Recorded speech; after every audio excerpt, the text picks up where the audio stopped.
चेतना को हम बिल्कुल प्राइमरी स्टेज से समझेंगे। किसी भी जीवित प्राणी में यानी कि किसी भी क्रिएचर में जो हलचल है, जिसके कारण वह सांस लेता है,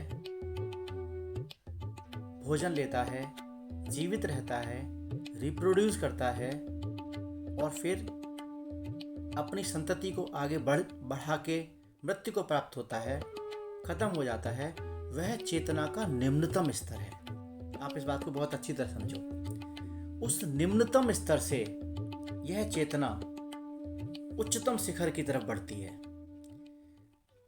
जैसे से ये चेतना उच्चतम शिखर की तरफ बढ़ती है, तब केवल व्यक्तिगत जीवन की जरूरतों को पूरा करने के लक्ष्य से बहुत आगे चढ़ी जाती है। तब हम पशुवत जिंदगी से आध्यात्मिक सफर तय करते हैं।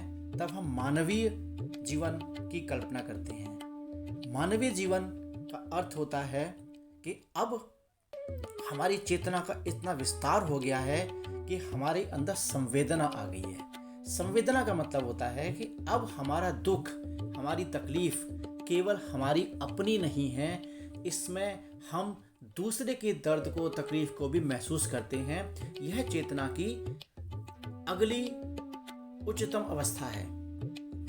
इसके बाद एक और चेतना की उच्चतम अवस्था आती है जिसे हाईएस्ट फॉर्म ऑफ कॉन्शियसनेस कहते हैं, जिसमें हम अपने दुख, दर्द, तकलीफों को भी भूल जाते हैं। अल्टीमेटली जो दूसरे मानव हैं, वातावरण है, समाज है, उस तक के लिए हम अपने प्राणों को न्यौछावर करने के लिए तैयार हो जाते हैं। तब वह हमें अपना घटक जान पड़ता है। Then we feel the whole universe is ours. This is the highest form of consciousness.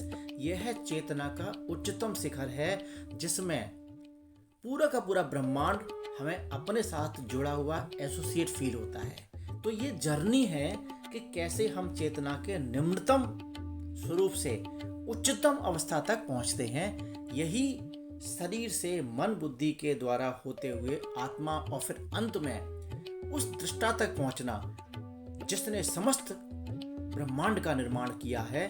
प्रकृति भी उसी के अधीन कार्य करती है। यह समस्त रूप से ऊर्जा का अनंत source supreme consciousness, super consciousness कहलाता है। ये एक बिंदु है, दूसरा उसका शिखर है। इस पूरे को सम्मिलित रूप से जानना चेतना का विस्तार है।